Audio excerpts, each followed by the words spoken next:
Before we get started, this video will contain some mild spoilers for Dragon Ball, Dragon Ball Z, and Dragon Ball Super, including up to the most recent manga chapters. Dragon Ball and Star Wars are two of my hyperfixations that I keep coming back to. Whenever there's a new project for either of them, my love for the franchises grow, despite their respective sore spots.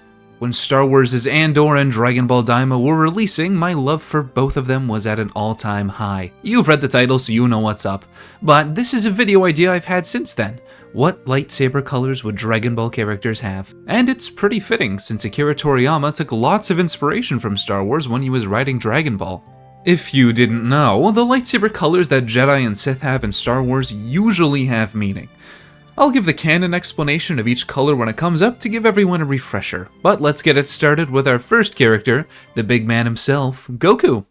My easy choice for Goku is blue, and not just because of the Kamehameha, that's just a happy coincidence. Blue lightsabers typically reflect the Jedi's combat skills and mastery. Characters like Obi-Wan, Anakin, Kanan Jarrus all are incredibly powerful Jedi, strong in the Force and even stronger in a fight. It's the default good color in the Star Wars universe. Goku, similarly, is a master warrior in his own universe. He's a martial arts expert, the pupil of many different masters, has an incredibly strong ki, and yet he's also very simple. His fighting style is pretty straightforward and his mastery of ki is powerful, yes, but his techniques and control over his ki are definitely on the more basic side. He's strong and that's all he really wants to be. Personally, I think his lightsaber would resemble the Power Pole. A red handle, a variable size that would get longer as he grows older over the series. Maybe he got it from Grandpa Gohan, and much like his care of the 4-star Dragon Ball, he would keep the same lightsaber throughout the entirety of the series, never needing to switch to something fancier or stronger.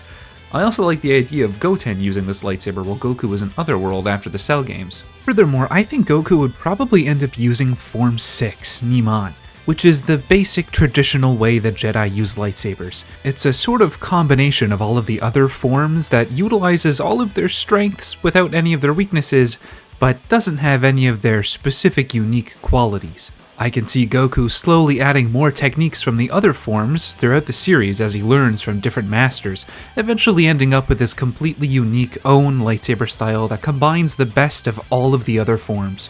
Keeping with the idea of blue sabers and people who are pretty straightforward with their combat abilities, I think that this color would also be associated with the Turtle School. Master Roshi, Krillin, Yamcha, I can see all of them having blue lightsabers too that they keep throughout the series, something that represents the simplicity of the Turtle School's philosophy of work hard, study well, and eat and sleep plenty. I can also see Krillin's being a slightly lighter, paler blue. There's no specific reason, I just think it fits him. Moving on, the next character I want to talk about is Tien, because I think he's a perfect representation for our next lightsaber color, green. And again, his tunic has nothing to do with it, just another happy coincidence. Green is the other predominant Jedi color. They're symbolic of a Jedi who has a deeper connection to the Force, those who have researched it greatly, or Jedi who are steadily reaching their equivalent of enlightenment. They're used by exceptionally powerful Jedi like Yoda and Luke Skywalker who have a specific, stronger, more deeper connection to the Force. Tien has always been a character with a sort of deeper mastery of ki than others. He's one of the first characters to be shown flying, he uses his own life force for the Tri-Beam, and his use of techniques and strategy to get the edge over stronger opponents is certainly representative of the green color. He's even the master of his own martial arts school by the time of Super. He also spends all of his time training, honing his skills, and mastering his techniques. Sounds a lot like Luke's time on Dagobah. I would imagine that during the events of Dragon Ball, Master Shen would continue to try to instill his selfish teachings onto Tien, promising that he'll teach Tien the ways of being the strongest, only for it to be revealed that he has a red lightsaber, and if Tien continued down that path, he too would end up with one. Unlike Goku though, I can see Tien constantly improving and swapping out parts on his lightsaber to find something that fits him best, switching up his fighting form and creating his own way of dueling from it. Sort of a Ronin style of Jedi, like Quinlan Vos is. Other characters I can see having green sabers are Kami and most of the Kais, basically anyone who has a special form or understanding of ki, like divine beings or their attendants would have a green lightsaber. This next character is maybe the easiest choice you can imagine. Frieza, without a doubt, has a red lightsaber.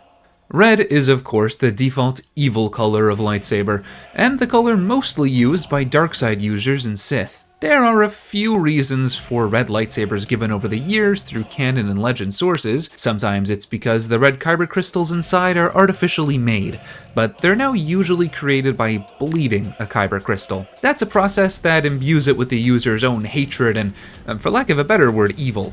Notably though, this is a purposeful process, and not something that just kind of happens like seen in the Acolyte. Frieza knows he's evil. He does everything he can to piss off the most people and hurt as many people as he can to get what he wants. He kills children, destroys planets, and is straight up racist with no remorse. He's basically the most evil that somebody can be while still being a sentient creature. There is no doubt in my mind that Frieza bled his saber the second he was born, or cloned, or however he was made. It makes a statement, it makes him feared, and he loves it. He would definitely try to make the most efficient and powerful lightsaber too, having his scientists put all of their effort into making it better so that he barely has to lift a finger or learn how to fight properly. Maybe it would also change slightly as he transforms, or it could even be something like the Inquisitor sabers, where each of his forms adds some new gimmick to it, like a second blade, or rotating, or splitting in half, and then finally changing back to a single blade when he's in his final form. There's an argument to be made that the majority of the Frieza Force would also have red sabers, especially if they do in fact have the artificial kyber crystals. But if red is purely gone through bleeding, then I doubt many soldiers even have the conviction to be able to do that. And also importantly, you have to both know and accept that you're full of darkness to even bleed a crystal in the first place. I mean, just look at Kylo Ren. The reason his lightsaber is all lightning-y is because he tried to bleed his crystal but didn't do it right and ended up breaking it. Other characters that I know would be able to do that are obviously Frieza's family, King Cold and Cooler, also King Piccolo and Goku Black, as well as many of the movie villains. Most antagonists in Dragon Ball are pretty nuanced, and it's hard to say that they're 100% evil, but the movie villains are mostly just evil for evil's sake. Janemba, Slug, Turles, they all know that they're bad, and I think they're okay with that. I also think that Nappa and Vegeta would have red lightsabers, but put a pin in Vegeta. I'll get back to him later. And another happy coincidence, I want to talk about Piccolo next, who I think would fittingly have a purple lightsaber. And no, it's not because of his gi or the fact that he's undeniably black like Mace Windu is. There's actual reasons here. The actual reason that purple lightsabers exist is because Samuel L. Jackson asked George Lucas if he could have one, so that he would stand out in a crowd of Jedi on Geonosis. That's just the way it works. No purple left? You might get purple. But the canon explanation for them is balance. Jedi or other Force users who are able to resist the dark side while staying in the light, or who are able to use both freely without losing themselves, are the ones who are able to properly have a purple lightsaber. Mace Windu uses a special lightsaber form that uses an opponent's evil thoughts and darkness against them, and Darth Revan from Legends and the video games uses both sides of the Force in tandem with each other, keeping a very delicate balance between the two. But this isn't a cut and dry thing. I think there's nuance to Piccolo's story here. Let me paint you a picture. I think that when Piccolo was first born, he would have been given his father King Piccolo's red lightsaber. He would use it as his own throughout the rest of Dragon Ball against Krillin and Goku, and into Z against Raditz and Nappa. But I think it would be here against Nappa, when he sacrifices his life to save Gohan, that his lightsaber would be completely destroyed beyond repair. Once he's revived on Namek, however, and fuses with Nail, I think that he would take and use Nail's yellow lightsaber. Let's touch on that now. Yellow lightsabers are used by Jedi Guardians, the ones that would specifically protect the Jedi Temple or important figures while wearing these cool armored outfits. Interestingly, these sabers were given to these Jedis while on duty and aren't necessarily their own personal blades. Yellow is also expanded into the general role of Guardian or Protector, something that Nail fits perfectly. He's literally the Guardian of Guru, the holy figure of Namek. It also fits Piccolo's new role as a sort of Guardian to Gohan. Other characters like Zeno's attendants and maybe the Angels would use yellow lightsabers as well.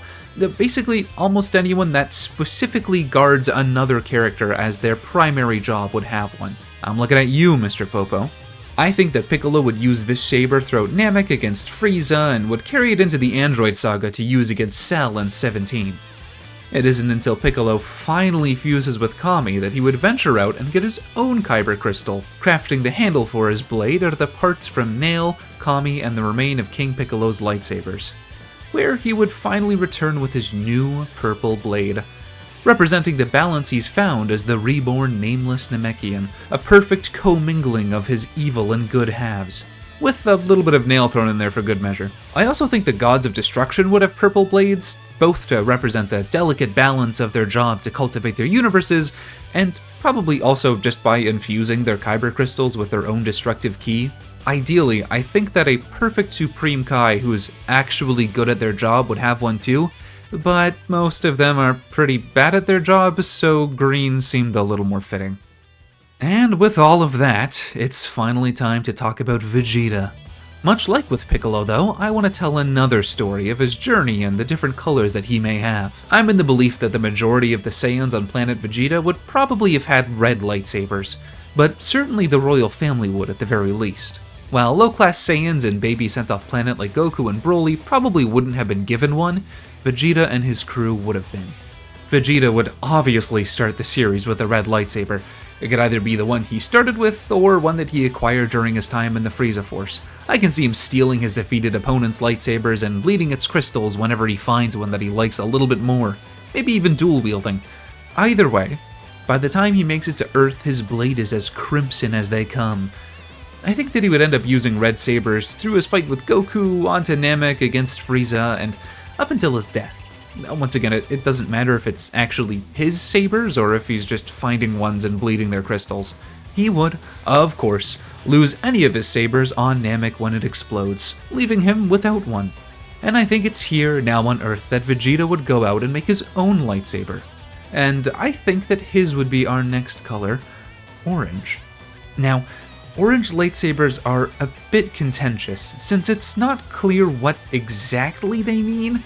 In the past, they were more golden and righteous, beacons of good like Plo Koon and Yaddle. But as of the Ahsoka series, it seems like the orange is more representative of those who walk the line between good and evil. Darkside users who don't subscribe to the Sith Creed, be them fallen Jedis or disillusioned youth, and it's this meaning that I think fits Vegeta the best. I'm not sure what the process is of getting an orange saber, whether it's a red lightsaber that's losing its evil within it while still very much being on the dark side, or if orange crystals are found naturally. But that doesn't really matter since Vegeta is going off to train in space anyways and would come back with it, and his new Super Saiyan form, of course. He would use this orange saber throughout the majority of the rest of Z, throughout the Android and Cell sagas, and even into the Buu saga.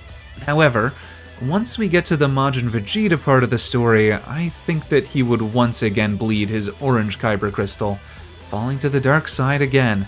Even after the events of the Buu saga, throughout Daima and the events of the Super anime, I think that Vegeta would keep this red lightsaber as a reminder of everything he's done and as a promise to never fall back to the dark side. It isn't until the Moreau arc that I think Vegeta would finally let go, and while training on Yardrat, he would purify his crystal into our final color, white. But first, other characters I can see using orange sabers are Bardock, Raccoon, though for color coordination and not his morals, and maybe Cell, though I have a different idea for him that I might go into more in a different video. Back to Vegeta and white lightsabers, they are what happens when you undo the bleeding process done to a red Kyber crystal, purifying it and turning it white. We've only officially seen Ahsoka use this color, having taken the red lightsabers of a defeated Inquisitor and purified them. With his new white saber, Vegeta can enter the new chapter of his life that he starts in the Moreau arc and continues into the Granola saga. He would still be using it by the time of the superhero arc, but who knows, maybe he's dual-wielding a purple one to go along with it and his new Ultra Ego form. There is technically one more color that we can talk about, which is pink.